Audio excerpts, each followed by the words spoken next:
ये कहानी है ऐसे दो दोस्तों की जो छुट्टियों के दिनों में समंदर में गए घूमने के लिए। पर कुछ ही घंटों के बाद इन्हें एहसास हुआ ये भटक चुके हैं। मछुआरा जो इन्हें लेकर गया था वह भी रास्ता ढूंढने में असफल रहा। समंदर में भटकते भटकते एक अनजान आइलैंड पर पहुंचे। पर सबसे बड़ा सवाल ये है, क्या ये इस आइलैंड से कभी बाहर निकल पाए होंगे या फिर नहीं। कहानी की शुरुआत हुई दो दोस्त से, जिनमें से एक का नाम था जोई रेंगल, दूसरा लोरेंजो। दोनों लोग छुट्टियों के दिनों में देश मैक्सिको के गल्फ ऑफ कैलिफोर्निया के समंदर में घूमने का प्लान किए। ये समय था सितंबर 2000 का। इन दोनों दोस्तों को बचपन से ही मछली पकड़ने का काफी शौक था, इसलिए इन्होंने ये ट्रिप समुद्र में करने का प्लान किया।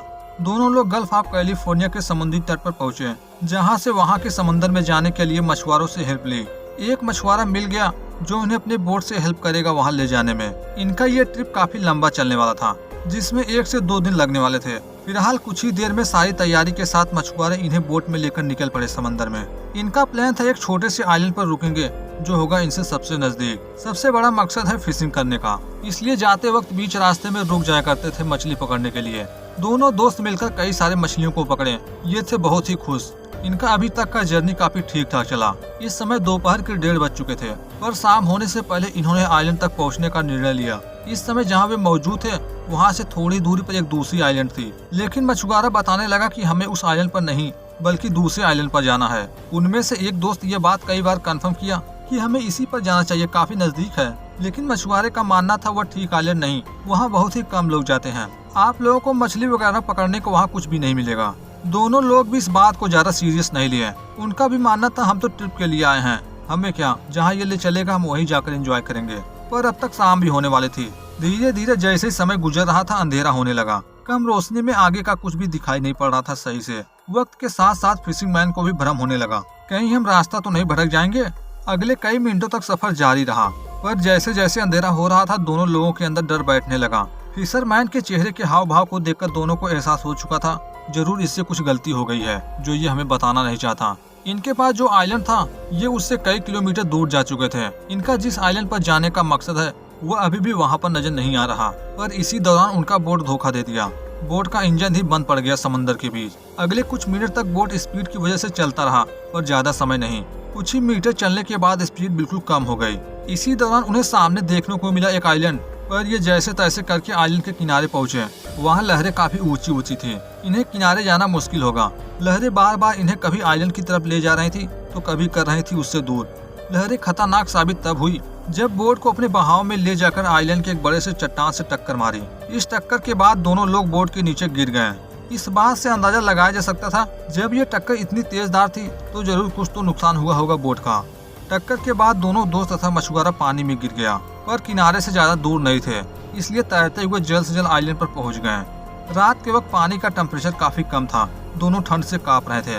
किनारे पहुंचकर सबसे पहले आग जलाई गई। इस दौरान ये लोग बोट को भूल ही गए थे कि बोट आखिर गया कहाँ। टक्कर के बाद हुआ क्या होगा बोट के साथ।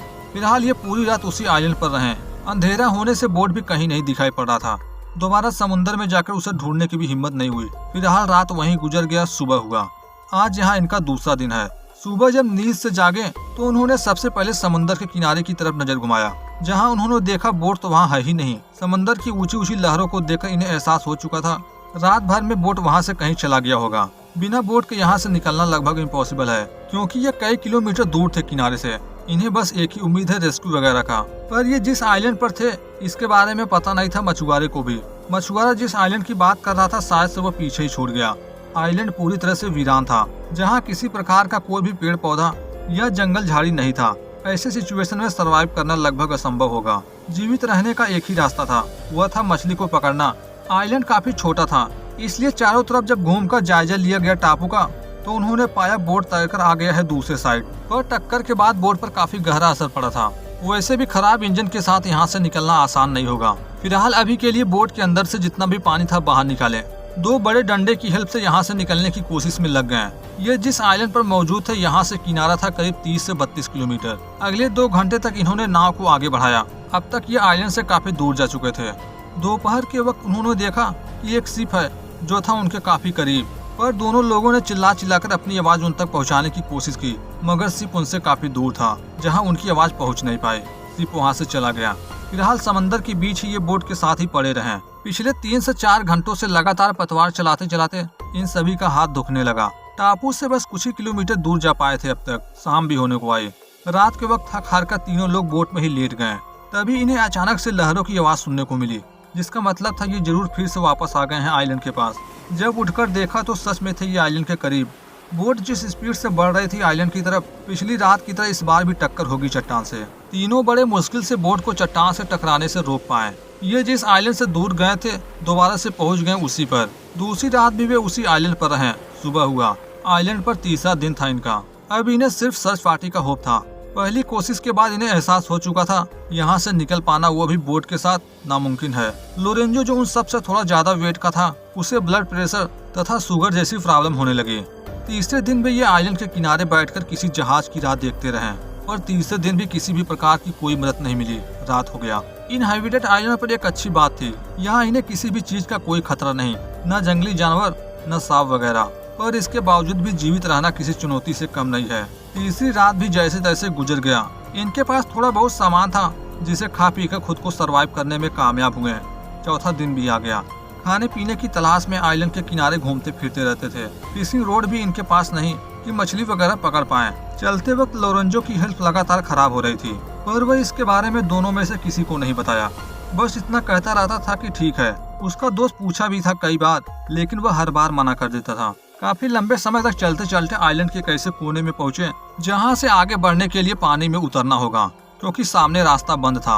अगर पानी में नहीं जाएंगे तो ये वापस जिस रास्ते से आए हैं वहीं से वापस लौटना होगा। मछुआरा तुरंत नीचे कूदकर कुछ ही सेकंड में पहुंच गया उस पार। पर सबसे बड़ी प्रॉब्लम थी उन दोनों दोस्तों की, जिनमें से सबसे अधिक प्रॉब्लम थी लोरेंजो को। लोरेंजो पानी में कूद पड़ा, किनारे भी पहुंच गया तैरकर, लेकिन जब ऊपर चट्टान पर चढ़ने की बारी आई तो उसके वेट की वजह से बहुत ही मुश्किल हो रहा था। पानी के बहाव को देखकर दोनों को ऐसा लग रहा था जैसे वो डूब जाएगा। उसे डूबता देख दूसरा साथी भी कूद पड़ा पानी में, पर उसके कूदते ही लोरेंजो पानी से बाहर निकल आया, साथ ही साथ उसका दोस्त भी। एक पल के लिए तो मछुआरा डर गया था कहीं लोरेंजो को बचाते बचाते उसका दोस्त भी न डूब जाए। फिलहाल फोर्थ नाइट आइलैंड के दूसरे कोने में इन्होंने अपनी रात बिताई। चौथी रात भी खत्म हुई। यहाँ से निकलने का कोई भी रास्ता नहीं मिला। पांचवें दिन ये दोबारा से आइलैंड के किनारे से तैरते हुए आगे बढ़ने लगे। पूरे टाइम मछुआरा दोनों से आगे आगे चलता था। करीब 1 से 1.5 घंटे लगातार चलने के बाद लोरेंजो के पैर में दर्द होने लगा। अब उसमें जरा भी ताकत नहीं थी कि वह चल पाए। बैठ गया जमीन पर ये लोग ऐसे ही एक जगह रुकने वाले नहीं थे। लोरेंजो को भी अपने साथ लेकर चलने के लिए कोई दूसरा तरीका ढूंढने लगे। काफी समय ढूंढने के बाद मछुआरे को लकड़ी के बड़े बड़े फल्ले मिले, जो शायद किसी दूसरे बोट के थे, जो शायद कभी आए होंगे यहाँ। उन्हीं लकड़ियों की हेल्प से एक छोटा सा राफ्ट तैयार किया गया, जिस पर लोरेंजो को लिटा दिया, क्योंकि आगे ये पानी के रास्ते आगे बढ़ेंगे। इस तरह लोरेंजो को चलना भी नहीं पड़ेगा और ये आगे बढ़ते भी रहेंगे। उसे डायबिटीज वगैरह की प्रॉब्लम थी, जिसे वो अभी भी छुपा रहा था दोस्तों से। फिलहाल उस राफ्ट की हेल्प से लोरेंजो को टापू के दूसरे कोने में पहुंचा दिए। आगे उसे पैदल चलने को कहा गया, पर अभी भी उसके अंदर जरा भी ताकत नहीं थी, इसलिए दोबारा से उसे राफ्ट में लिटाया गया। जमीन से जाने की बजाय पानी से ही दोनों उसे खींचते हुए आगे बढ़ने लगे।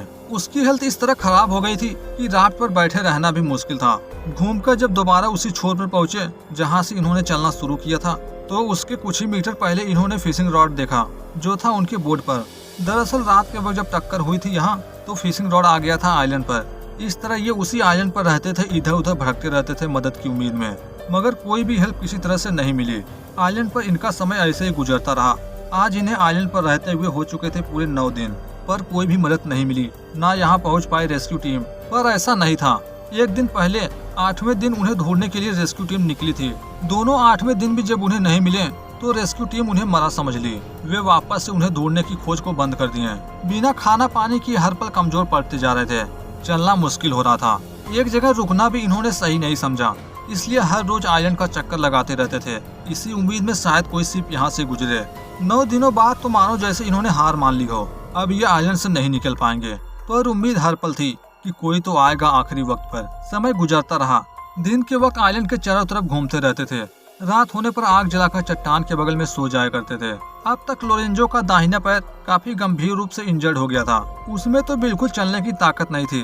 उसे भी अपने साथ लेकर चलना सबसे बड़ी प्रॉब्लम थी। उसके दोस्तों का मानना था जैसे वो हार मान चुका हो, उम्मीद खो चुका हो यहाँ से निकलने का। इनके पास कलम पेपर था। फैमिली के लिए जो कुछ भी समझ में आ रहा था, लोरेंजो का दोस्त लेटर लिखने लगा। साथ ही साथ अपने दोस्तों को भी लिखने को कहा।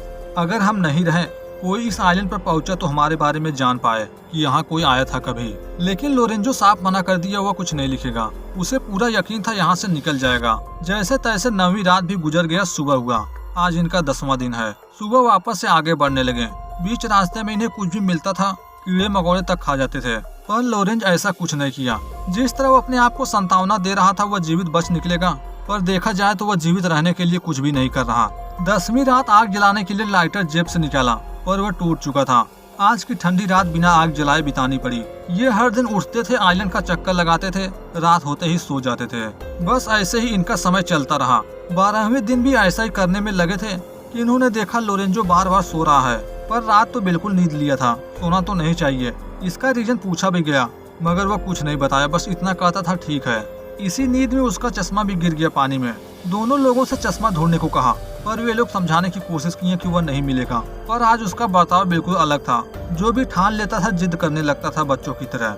जब उसे राफ्ट के ऊपर लेटकर भी अच्छा नहीं लगा तो अपने दोस्त से कहने लगा कि तुम राफ्ट पर आओ, मैं पीछे से धक्का देता हूँ। दोस्त जैसे ही राफ्ट पर लेटा, लोरेंजो पीछे से धक्का देने लगा। कई मीटर तक राफ्ट तैरता रहा। लोरेंजो के पीछे होने से कुछ भी पता नहीं चल पाया आखिर उसके साथ हो क्या रहा है। जब कुछ पल बाद बिल्कुल सी हलचल नहीं हुई तो जॉय पीछे मुड़कर देखा, उसका दोस्त लोरेंजो पानी में तैर रहा है। दोनों लोग उसे पकड़कर आइलैंड के किनारे लाए, जगाने की कोशिश किए, पर वह नहीं जागा। उन्हें स्टार्टिंग में लगा शायद से पानी में गिरकर बेहोश हो गया, पर उन्हें नहीं पता वह मर चुका है, अब कभी नहीं जागेगा। इस तरह ट्रिप पर निकले हुए 12वें दिन लोरेंजो की डेथ हो गई आइलैंड पर। अगली सुबह 13वें दिन लोरेंजो को आइलैंड पर ही छोड़कर मछुआरे के साथ जाने का फैसला किया, पर जॉय जाने से पहले अपने दोस्त से वादा किया, मैं घर जाकर तुम्हें लेने वापस जरूर आऊंगा। आइलैंड से थोड़ी दूर गए थे, उन्हें शिप आता हुआ दिखाई पड़ा। यह एक आखिरी मौका था उन दोनों के पास। अगर इस बार इन्होंने मदद नहीं ली तो मुश्किल होगा यहाँ से बचकर निकलना। जॉय बिल्कुल सदमे में था, लेकिन यह मौका मछुआरा हाथ से नहीं गंवाया। शिप की तरफ भागता हुआ पहुंचा, चिल्ला चिल्ला कर आवाज लगाने लगा। नजदीक आने पर पता चला वह कोई शिप नहीं बल्कि है एक बोट। 13वें दिन फंसे रहने के बाद मछुआरों ने उन्हें बचा लिया। उसी बोट से लोरेंजो की डेड बॉडी को भी वहाँ से ले जाया गया। लोरेंजो को पता भी नहीं था वह जिस छुट्टी पर निकला है ये उसके जीवन की आखिरी टूर होगी। पर हिस्ट्री में कुछ ऐसे भी हादसे हुए हैं जिस समय इंसान को पता होता था उसके साथ कब, कहां और क्या होगा। ऐसे कुछ हुआ था इस हादसे के 6 साल पहले, सन 1994 में, एक प्लेन हाईजैकिंग के साथ, जिसके बारे में बात की गई है इस वीडियो में। Thanks for watching this video.